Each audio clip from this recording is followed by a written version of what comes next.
거룩한 공교회를 믿습니다에 대해서 함께 이야기를 나누겠습니다. 거룩한 공회, 거룩한 공교회 이렇게 얘기하는데요. 여러분, 거룩한 공교회를 분석하면 세 가지로 나눌 수 있습니다. 거룩한, 그리고 그리고 교회. 영어로 말하면요, 영어 사도 신경에는 The Holy Catholic Church라고 되어 있습니다. 먼저 교회에 대해서 이야기를 좀 나눠보겠습니다. 여러분 잘 아시는 내용이지만 보통 교회 하면 사람들은 교회 건물을 떠올리죠. 어떤 지역에 위치한 교회 건물을 생각하기 쉽습니다. 하지만 교회는 건물이 아니라 사람이라고 성경은 말씀하고 있습니다. 성도 한 사람 한 사람이 교회이고 이 성도들이 모여있는 공동체가 교회입니다. 건물은 교회인 성도들이 모이는 장소일 뿐입니다. 우리 행복한 교회 성도라면 이 사실에 대해서 수없이 들었기에 여러분이 잘 아시리라 생각이 듭니다. 왜 건물이 아니라 성도가 교회입니까? 사실 구약시대 이스라엘 백성들은 성전에서 제사를 드렸는데 이 성전이 이스라엘 백성에게 굉장히 중요했습니다. 지금도 이스라엘 사람들은 성전을 아주 귀중하게 여깁니다. 여러분, 예루살렘 통곡의 벽에 서서 기도하는 모습을 아마도 TV를 통해서 보신 적이 있으실 것입니다. 여러분 아시다시피 지금 예루살렘에는 성전이 제대로 세워져 있지 않고 모스크가 세워져 있습니다. 그리고 한쪽 무너진 성벽이 남아 있을 뿐입니다. 근데 그 통곡의 벽에서 기도하는 사람들의 모습을 보면 사람들이 머리에 조그마한 모자, 그 카파라고 하죠. 카파를 쓰고 벽을 향하여 머리를 흔들면서 기도를 합니다. 그들은 이 파괴된 성전벽의 일부를 통곡의 벽으로 지칭하고 무너진 성전을 슬퍼하면서 다시 이 성전이 회복될 날을 기다리고 있습니다. 하지만 여러분, 성전에서 중요한 것은 건물 자체가 아닙니다. 성전은 하나님이 임재하는 장소입니다. 하나님 특별히 성전에서 당신의 백성을 만났습니다. 그래서 더 중요한 것은 성전에서 하나님이 함께 하시는 것입니다. 그런데 여러분 요한복음에 보시면 예수님 자신이 성전이라고 하십니다. 성전은 하나님이 임재하는 곳입니다. 그런데 하나님이 인간의 몸으로 이 땅에 오셨습니다. 그러니 이것보다 더 확실한 성전은 없는 셈이죠. 또한 성전은 하나님과 백성이 만나는 곳입니다. 여러분, 오늘날 우리는 누구를 통하여 하나님을 만날 수 있습니까? 오직 예수님을 통해서만 하나님 앞으로 나아갈 수 있습니다. 그러기에 예수님이 성전이십니다. 그런데 여러분 성경을 읽다 보면 더 놀라운 말씀이 나오죠. 예수님을 믿는 사람 안에 성령님이 계시다는 것입니다. 하나님이 임재하시는 곳이 성전인데 성령님이 예수님을 믿는 성도 안에 계십니다. 따라서 누가 성전이 됩니까? 하나님이 거하시는 우리가 바로 성전이 됩니다. 성도가 곧 교회입니다. 내가 바로 교회인 것입니다. 우리가 교회되기 위해서는 반드시 필요한 한 가지가 있습니다. 여러분 빌립보 가이사라에서 예수님이 너는 나를 누구라 하느냐 물으실 때 베드로가 아주 멋지게 신앙 고백을 했죠. 주는 그리스도시요 살아계신 하나님의 아들이십니다. 이 신앙 고백이 중요하지만 그 다음에 주님께서 뭐라고 말씀하셨는지도 중요합니다. 그것이 오늘 우리가 함께 읽은 마태복음 16장 18절 말씀이죠. 너는 베드로라.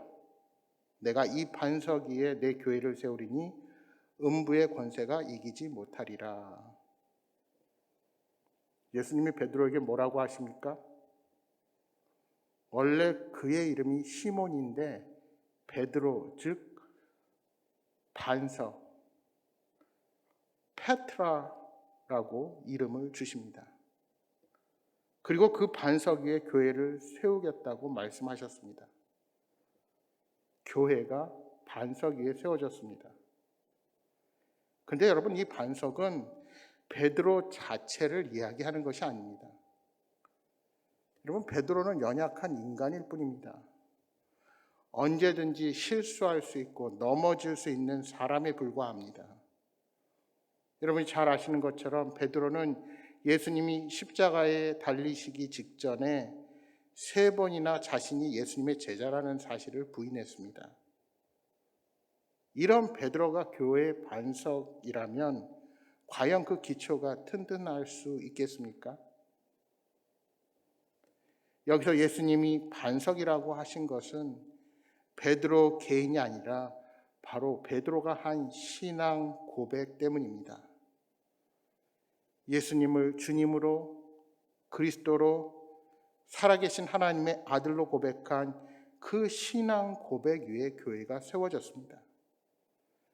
즉 교회는 예수님을 주님으로, 그리스도로, 하나님의 아들로 고백하는 사람들의 공동체입니다. 그렇다면 여러분, 거룩한 공교회 할 때 거룩하다라는 것은 무슨 뜻입니까? 거룩이란 말이 히브리어 카데시인데 이 카데시라는 말은 자르다라는 의미를 가지고 있습니다. 즉 카데시는 잘라서 분리하는 것을 말합니다. 그리고 여기서 바로 구별이라는 의미가 나옵니다. 거룩은 구별되다라는 의미입니다. 본래 거룩은 오직 하나님께만 사용될 수 있는 특성의 말이 거룩입니다. 하나님은 창조주로서 피조물과는 구별되시는 분이십니다. 또한 도덕적으로 완전하고 탁월하신 분이십니다. 우리가 감히 범접할 수 없는 유일한 존재이십니다.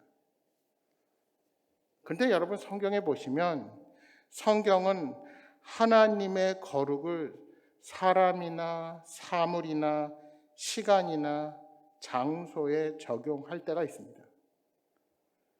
사람이나 사물이나 장소나 시간이 거룩하신 하나님을 섬기기 위한 목적으로 구별될 때 그것을 거룩하다고 합니다.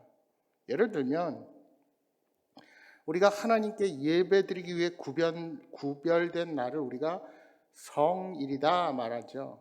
거룩한 날이다. 여러분, 주일 성수란 말이 무슨 뜻입니까? 주일을 거룩하게 구별하여 지킨다 할 때 주일 성수라고 하죠.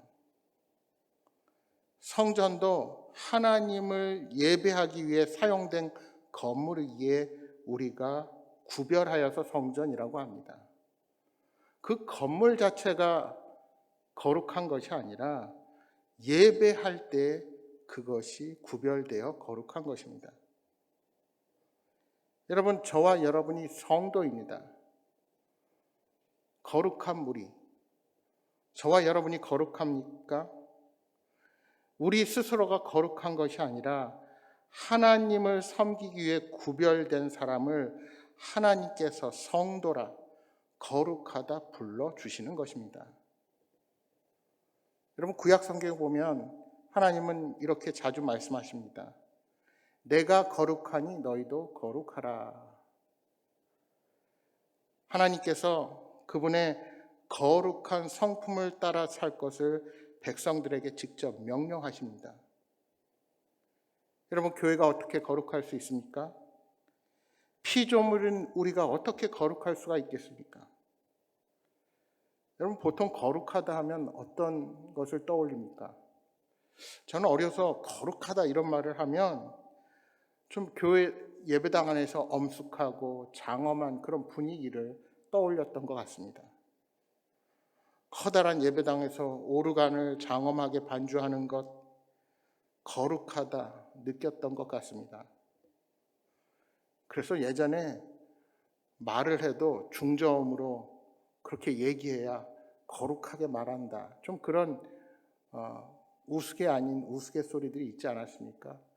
그래서 목사님들은 말도 좀 이렇게 베이스 톤으로 해야 되고, 저처럼 목소리가 높은 사람은 도저히 범접할 수가 없습니다. 그러나 거룩은 그런 것에서 나오지 않습니다.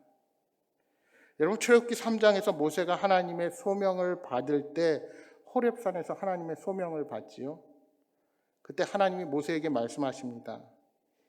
이리로 가까이 오지 말라. 내가 선 곳은 거룩한 땅이니 내 발에서 신을 벗으라. 내가 서 있는 곳이 거룩한 땅이다. 하나님은 지금 모세가 밟고 서 있는 것이 거룩한 땅이라고 말씀합니다.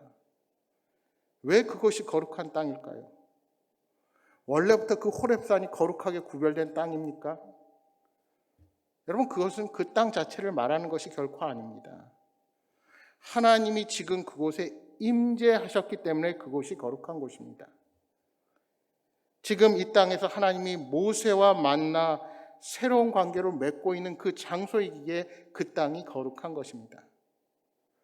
거룩한 하나님의 임재가 있는 곳, 거룩한 하나님과 관계가 있는 것이 바로 거룩한 땅입니다.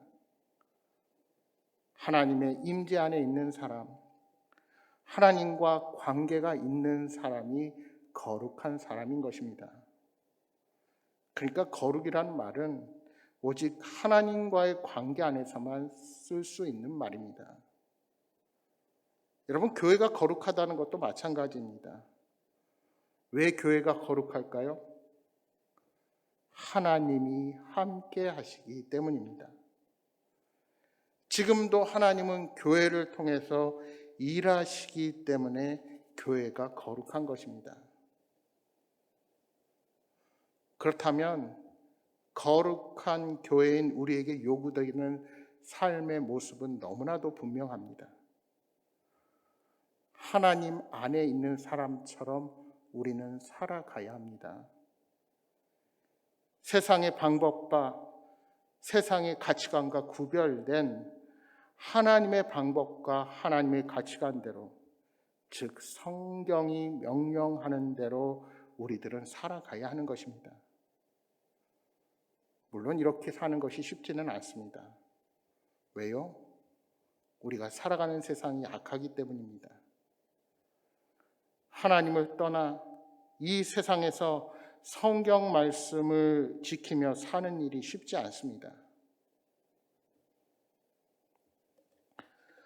A.J. 제이콥스라는 유대인이 쓴 미친 척하고 성경 말씀대로 살아본 1년이라는 책이 있습니다. 상학원의 책으로 되어 있는데요. 이 제이콥스는 유대인으로 남성 잡지의 편집장이고 소위 말하는 불가지론자입니다. 그러니까 신이 살아있는지 죽었는지 믿어지지 않는, 그것을 실증으로 알아야 하는 사람입니다. 신이 있는지 믿어지지는 않지만 그는 성경 말씀대로 1년을 살아보고자 결심을 합니다.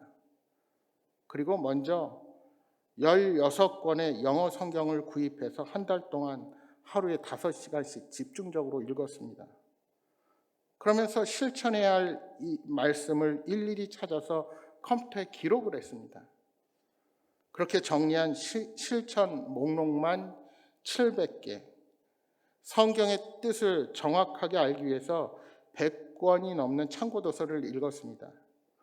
또한 자신의 영적 자문위원단까지 구성해서 그들의 도움을 받았습니다.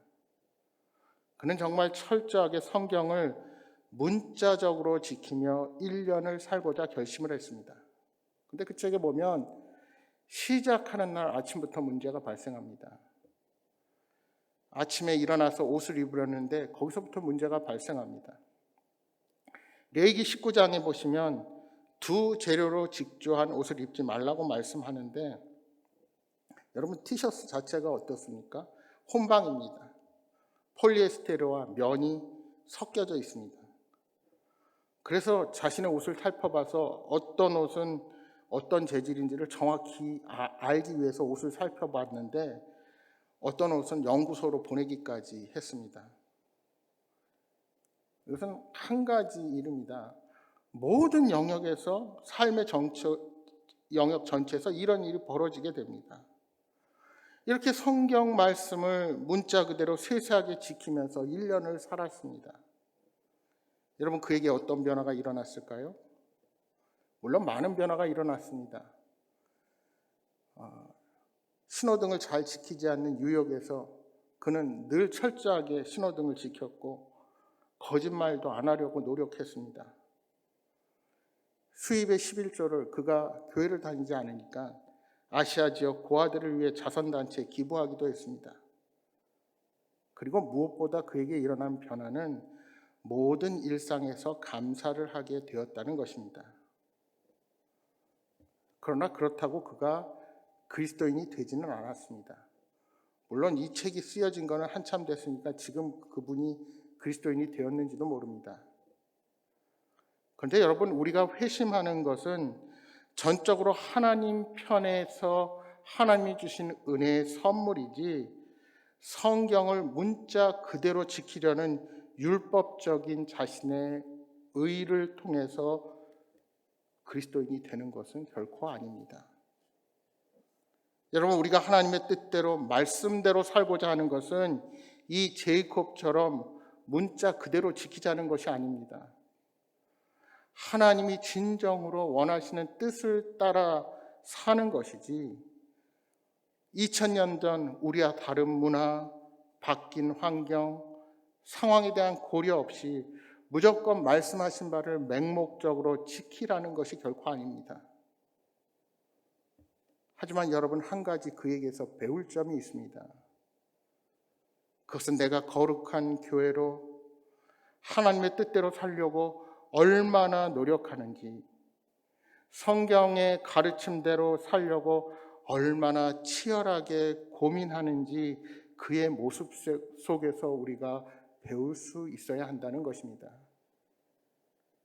교회는 하나님을 따라 거룩한 곳이고 성도는 거룩한 하나님이 함께 하시는 거룩한 사람입니다. 따라서 우리는 이름에 걸맞도록 거룩하게 살아야 합니다.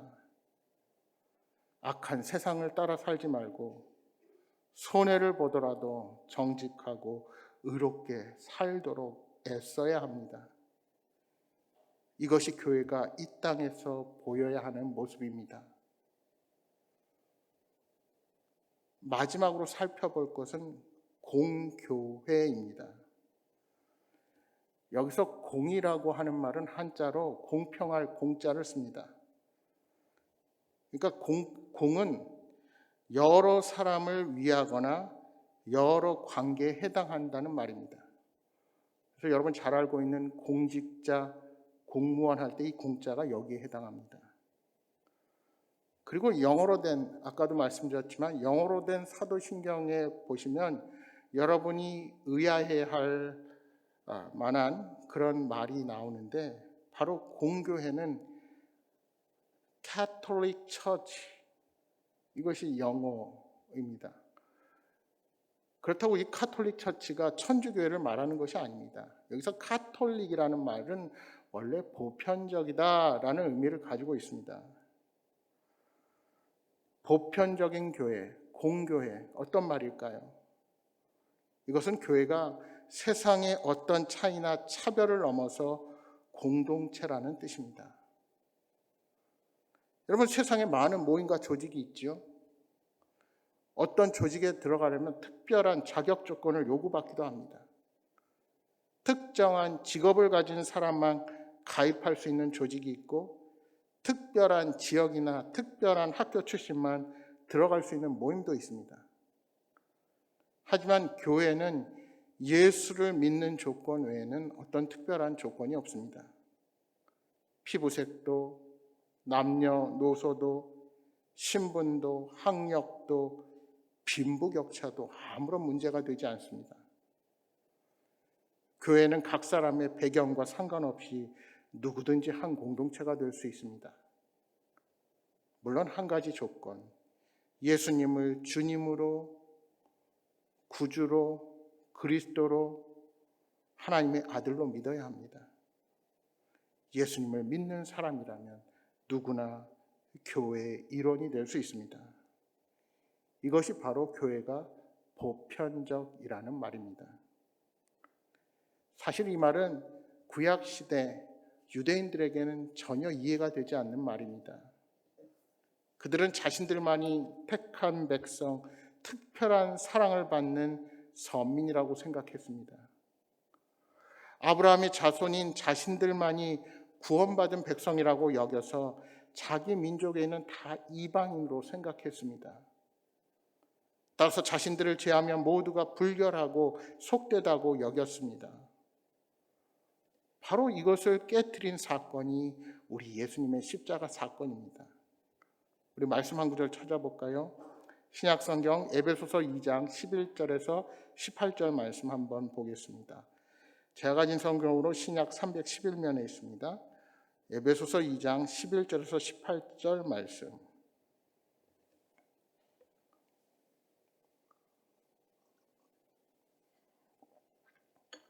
찾으셨으면 11절부터 18절까지 저와 여러분이 한 절씩 교독해서 우리 읽어보도록 하겠습니다. 11절 제가 먼저 읽겠습니다. 그러므로 생각하라. 너희는 그때 육체로는 이방인이요 손으로는 유체에 행한 할례를 받는 무리라 칭하는 자들로부터 할례를 받지 않는 무리라 칭함을 받는 자들이로라.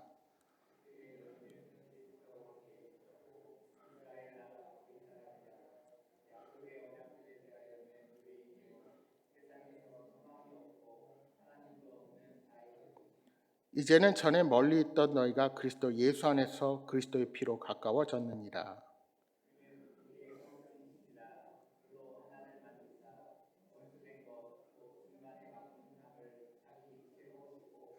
법조문으로 된 계명의 율법을 폐하셨으니 이는 이 둘로 자기 안에서 한 새 사람을 지어 화평하게 하시고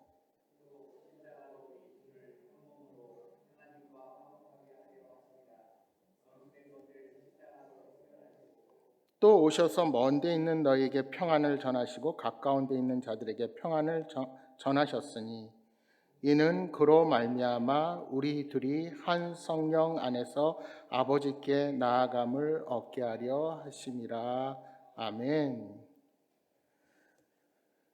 유대인들과 구약 성경의 율법의 입장에서 보면 오늘 우리들은 하나님의 약속 밖에 있는 자들에 불과합니다. 그런데 예수 그리스도의 피가 우리가 약속의 자녀라는 것을 확증한 것입니다. 예수님께서는 중간에 막힌 담, 즉 하나님과 단절되었던 관계를 자신의 육체로 허무신 것입니다. 여러분 갈라디아서 3장 말씀해 보시면 유대인이나 헬라인이나 종이나 자유인이나 남자나 여자나 다 예수 안에서 하나라고 말씀하고 있습니다. 여러분 이 말씀은 당시 사회적인 상황에서는 정말 혁신적인, 혁명적인 말씀이라 할 수 있습니다. 자신들만이 선민이라고 생각하는 자들에게 예수님 안에서 모두가 하나라는 것이 가당키나 한 말입니까? 게다가 종이나 자유자가 하나가 된다니요. 종은 사람의 취급도 받지 못했고 가축처럼 사고 팔 수 있는 대상에 불과했던 시절입니다. 그렇다면 여러분, 오늘날 교회가 어떤 곳이 되어야 하는지는 아주 분명합니다. 교회에서는 어떠한 차별이나 구별이 있어서는 안 됩니다. 직업의 이유로 더 대우를 받거나 차별을 받아서는 안 됩니다. 어떤 사람이 직업 때문에 더 좋은 대우를 받고 어떤 사람은 좋지 않은 대우를 받아서는 안 됩니다. 만약 교회 안에서 누군가를 차별하고 무시한다면 그것은 단순히 한 개인에 대한 일을 넘어서는 것입니다. 왜요? 그것은 예수님의 핏값으로 산 우리 하나님의 자녀들을 무시하는 일이 되기 때문입니다. 그런 일이 벌어지면 그 사람만의 문제가 아니라 우리 모두의 문제가 되는 것입니다. 여러분, 교회는 모든 사람이 함께 세워가는 보편적인 공동체입니다. 따라서 이 보편적인 교회라는 말에는 세계적인 교회라는 뜻도 됩니다. 그게 무슨 말일까요? 그렇게 생각해 보면 만약 지역교회가 아닌 보편적인 교회의 모든 회원을 기록해 본다고 한번 가정해 보십시오. 전 세계 보편적인 교회 회원들을 다 기록한다고 생각해 보십시오. 아담과 하와 때부터 시작해서 우리 주님께서 재림하실 그때까지 전 시대에 걸쳐서 믿는 자들이 모두 여기에 속합니다. 교회는 지금부터 1000년 전이나 앞으로 100년 후나 다 이 보편적 교회의 회원입니다. 교회는 모든 장소와 시간을 초월하여 주님이 오실 때까지 모든 사람이 회원이란 말입니다. 주님께서 다시 오시는 날 바로 우리 모두가 부활하기 때문입니다. 아무리 세상에서 보잘것없는 존재로 여겨도 교회 안에서는 누구나 소중한 일원입니다. 물론 여기에는 잘못된 신앙, 잘못된 고백을 하는 성경을 왜곡하는 이단들은 속하지 않습니다. 여러분, 세상에는 온갖 차별이 심합니다. 인종이나 성이나 지역이나 학벌 등의 온갖 차별로 벽을 쌓고 있습니다. 그러나 교회는 그리스도 안에서 모든 사람을 동등하게 생각해야 합니다. 아무리 큰 죄를 지었다 하더라도 그 죄에 대한 세상의 벌은 받아야 하지만 그와 별개로 예수 그리스도를 믿기만 하면 누구나 하나님의 자녀요 천국 백성이 될 수 있습니다. 여러분, 이것이 말은 쉽지만 여러분 그렇게 다 생각하기 쉽지 않습니다. 제가 예전에도 한번 말씀드렸지만 제가 교도소 선교를 하면서 느낀 것이 그것입니다.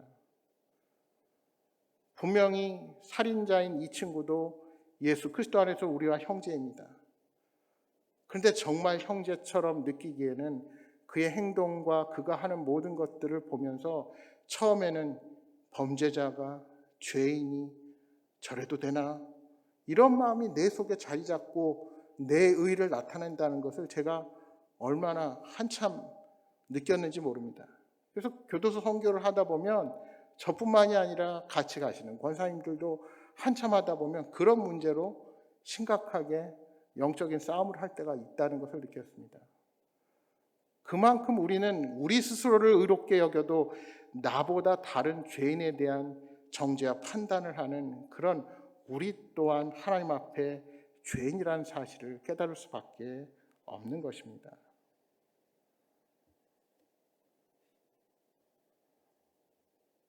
그래서 우리는 그 누구나 공평하게 아직도 복음을 모르는 자들에게 하나님의 복음을, 이 기쁜 소식을 전해야 할 사명이 있는 것입니다. 차별하지 않고 온 나라, 온 민족에게 이 소식을 알려야 합니다. 동시에 우리가 생각할 것은 오늘 우리가 속한 교회뿐만이 아니라 모든 교회는 형제자매요 그리스도 안에서 하나라는 것입니다. 나라마다 민족마다 서로 다른 문화적 전통으로 예배의식이 다르게 보일 수 있을 것입니다. 교단마다 교파마다 완전히 다른 생각과 신앙 고백의 차이가 있을 수도 있습니다. 그러나 교리는 인간 편에서 하나님에 대한 고백일 뿐입니다. 여러분, 교리가 진리는 결코 아닙니다. 따라서 어느 정도 성경을 해석하는 것이 다르고 보는 관점이 다르다는 것은 너무나도 자연스러운 것입니다. 그래서 제가 여러분에게 잘 말씀드린 거 있죠. 궁금한데 사람들마다 의견이 다르다. 나중에 천국 가서 물어보십시오. 무엇이 맞는지. 그것으로 사람을 정죄하는 어리석음을 범해서는 안 됩니다. 그러나 신앙의 핵심, 즉 예수 그리스도의 십자가와 부활, 승천, 재림에 대한 성경의 내용을 왜곡하지 않는 이단을 제외한 교회들이 하나라는 사실을 우리는 늘 명심해야 합니다. 그렇게 생각하면 교회와 교회 사이는 경쟁 관계가 아닙니다. 교회는 예수 그리스도의 진리와 사랑으로 하나 되어야 합니다. 이제 말씀을 정리합니다. 거룩한 공교회를 믿습니다 라는 고백에는 나도 이 교회의 지체라는 고백을 담은 고백입니다. 그렇게 생각해 보면 요즘 말하는 가나안 성도, 안나가 성도가 가능합니까? 사람이 불완전하여 교회 안에 분명 문제가 생길 수 있습니다. 그러나 혼자서 교회가 마음에 안 들어서 신앙생활 한다는 것은 결코 하나님이 기뻐하시는 뜻이 아닙니다. 우리 믿음의 선조들은 그런 말을 단호히 거부했습니다. 가나안 성도라는 말을 사회학적으로 말을 할 수는 있지만 그것을 인정하는 것 자체가 교회의 보편성을 해치는 말이라는 것을 여러분 명심하시기 바랍니다. 사랑하는 여러분, 교회 밖에는 구원이 없습니다. 부족하고 연약하지만, 그래서 문제도 많이 일으키고 실패하며 좌절하지만 그러한 연약한 자들을 성도라 불러주시고 함께 주님을 예배하는 존재로 삼아주셨습니다. 내가 속한 교회, 이 공동체로 불러주신 주님의 뜻을 생각하며 내가 무엇을 해야 할지 늘 고민하고 하나님의 영광을 위하여 섬기시기 바랍니다.